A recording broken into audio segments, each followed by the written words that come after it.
ainsi donc que Père Jou s'installa sur le trône. Et le chef prit son chemin pour aller à ses vacances médicales. Et Père Jou, que pensez-vous qu'il fit en premier lieu, en tant que chef?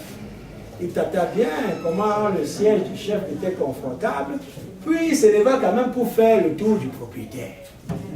Il eut l'occasion de visiter le coin du palais qu'il n'avait jamais eu l'occasion de visiter en tant que simple fils. Et c'est ainsi que Père Jou tomba dans la cave à vin. Ah ouais. Ah ouais. Et comme Père Jou aimait bien manger, vous devinez bien entendu qu'il aimait aussi boire.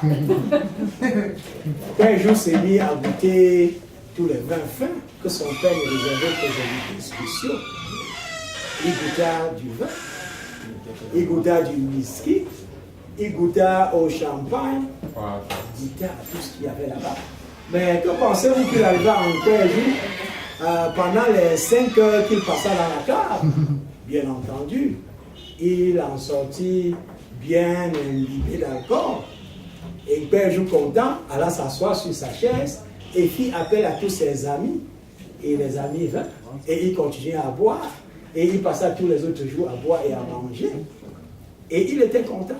Et c'est ainsi qu'un Père Jou qui était concentré à Père Jou, c'est-à-dire à manger, et à nous Jou, c'est-à-dire à boire du vin, à boire du champagne, à boire du whisky, que son père avait gardé dans la cave. Il continuait à faire rien que ça. Il ne veillait pas sur les poussins. Et c'est ainsi que le désordre commença au village.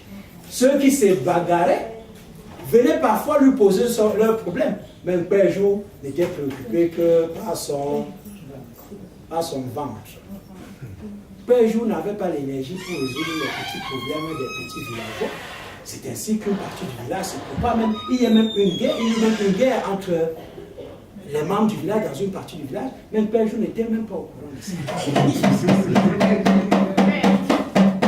Et bien évidemment, comme vous pouvez le deviner, l'écho de cette descente aux enfers du village, un village que le père avait laissé prospère, l'écho arriva jusqu'à ce père dans son exil médical, loin, loin, loin dans ce village lointain.